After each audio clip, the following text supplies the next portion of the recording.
बता पाएंगे कि समाजवादी पार्टी को कैसा महसूस हो रहा है कांग्रेस के इस तरह के पॉलिटिकल गेम से। साजन जी, क्या हो रहा है आपके साथ? देखिए ब्रजेश जी,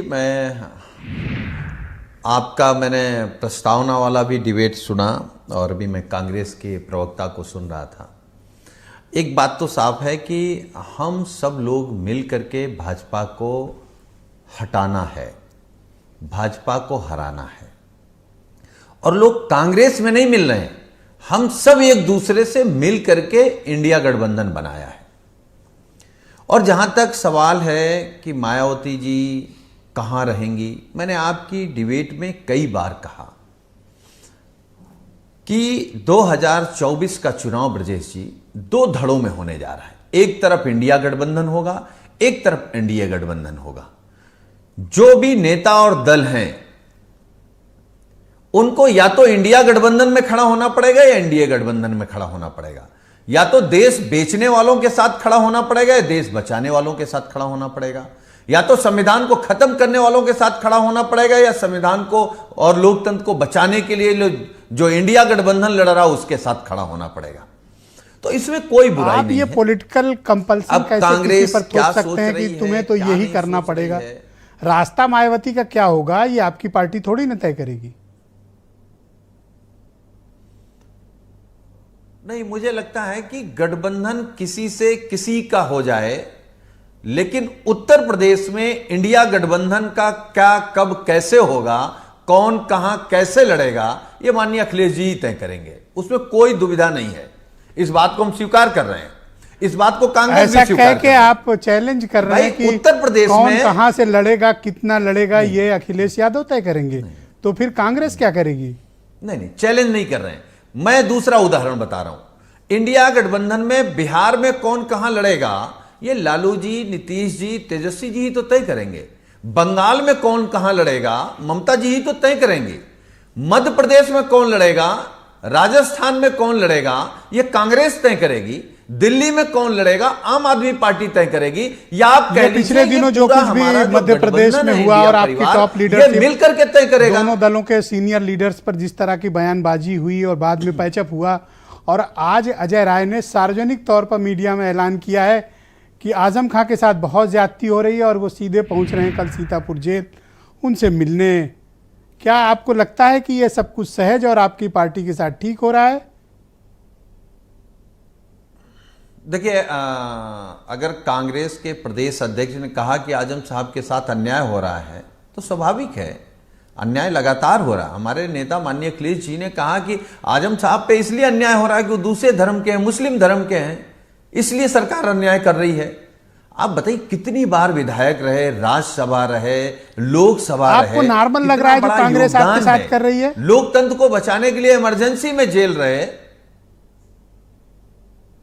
और हम एक अनुरोध जरूर आपके डिबेट के माध्यम से कर सकते हैं कांग्रेस के सभी नेताओं से, प्रवक्ताओं से, सबसे, कि बीजेपी वाली पिच पर आकर के न खेलिए न बोलिए।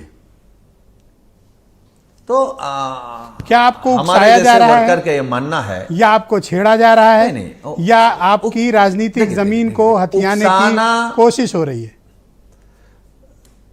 देखिए ब्रजेश जी, उकसाया कमजोर को जाता है, छेड़ा कमजोर को जाता है और जमीन कमजोर की छीनी जाती है। समाजवादी पार्टी उत्तर प्रदेश में कमजोर नहीं है। उत्तर प्रदेश में समाजवादी पार्टी अकेले भारतीय जनता पार्टी, तो ये कांग्रेस वाले क्यों कहते हैं +1 हो जाए, 80 सीटों पर? ये +1 की बात क्यों करते हैं? क्योंकि गठबंधन है जी। ये +1 की बात क्यों करते हैं, मतलब मायावती को लाने की? नहीं, +1 की बात कोई बुरी नहीं है, हम जोड़ने पे भरोसा रखते हैं। क्या उत्तर प्रदेश में भारतीय जनता पार्टी बिना अनुप्रिया पटेल के नहीं लड़ सकती, बिना संजय निषाद के नहीं लड़ सकती, बिना राजभर के नहीं लड़ सकती? तो बीजेपी भी इतने पूर्ण बहुमत में, इतने सांसद, इतने विधायक होने के बावजूद भी अगर जोड़ रहे हैं, क्या आपको ऐसा प्रतीत नहीं होता कि मध्य प्रदेश से लेकर उत्तर प्रदेश तक कांग्रेस आपके साथ कुछ डबल गेम कर रही है? आपको एहसास नहीं हो रहा इसका? अब देखिए, मध्य प्रदेश में उसने डबल किया कि ट्रिपल किया वो जाने, कांग्रेस जाने, लेकिन उत्तर प्रदेश में कोई कुछ नहीं कर पाएगा। जो माननीय अखिलेश यादव जी चाहेंगे, जो समाजवादी पार्टी चाहेगी, वही होगा। ये तो आप ओपन थ्रेट दे रहे हैं। नहीं, हम तो बता रहे हैं। तो कल जा तो रहे हैं भाई, आजम मध्य खान। प्रदेश में तो मैंने तो कांग्रेस पूछा ने कि तय आजम किया खान ना। आपके कौन हैं, तो बोले उत्तर प्रदेश में अगर मैं कि हम तो आपसे जाएंगे कहूं मिलने। ब्रजेश जी, क्या ये उकसाने की कि कार्रवाई नहीं है व्यावहारिक आजम बात खान क्या के है? पास मिलने जाना? अब ये हमारे नेता और कांग्रेस के नेता आपस में बात करेंगे, क्योंकि मैं आपके कार्यक्रम में बड़ी जिम्मेदारी के साथ एक बात कह सकता हूं कि कांग्रेस में बहुत से लीडरशिप या बहुत से नेता ऐसे हैं जो आरएसएस के इशारे पे काम करते हैं। क्या? अब ये कांग्रेस के राष्ट्रीय नेतृत्व को तय करना होगा कि वो कौन लोग हैं। ये छटनी क्या हम नहीं कर बीजेपी सकते। के एजेंट हैं कांग्रेस के भीतर? नहीं, कुछ लोग जरूर होंगे। जिन लोगों ने मध्य प्रदेश में इस तरीके का वातावरण खड़ा किया, वो कौन लोग हैं? भाई, हमारा राष्ट्रीय नेतृत्व, कांग्रेस का राष्ट्रीय नेतृत्व की एक सोच है कि भाजपा को हराने के लिए कुछ भी करेंगे। तो ये जो आखिर सीतापुर बीच जा में रहे हैं, बातें कौन इनके सी बारे आ में रही क्या हैं? आइडिया है? ये तो- क्या है? तो नहीं, मैं तो कांग्रेस से केवल अनुरोध करूंगा कि अपने नेताओं के बैकग्राउंड में देख लें कौन कहां कब रहा है, कौन पूरी पैंट वाला है, कौन हाफ पैंट वाला है। उसके बाद कांग्रेस को खुद समझ में आ जाएगा। क्या ये मैं मानूं कि ऐसा आप कांग्रेस के प्रदेश अध्यक्ष के लिए इस तरह की शब्दावली इस्तेमाल कर रहे हैं?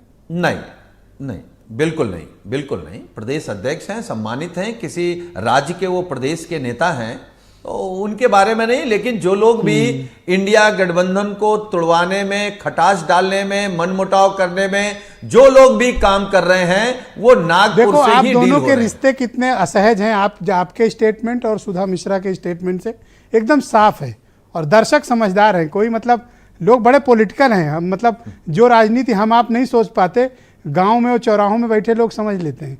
वो जान रहे हैं कि आप लोग के रिश्ते कितने असहज हैं। वो स्टेटमेंट से क्लियर है आप लोगों के। मैं आलोक अवस्थी को इनवाइट करता हूं इस डिबेट में। नहीं, असहज बिल्कुल नहीं उत्तर है। प्रदेश में भारतीय असहज जनता करने पार्टी की के प्रवक्ता हैं। कृपा भी ना करें आप। असहज बिल्कुल नहीं है, हम सब एक हैं। Thank you.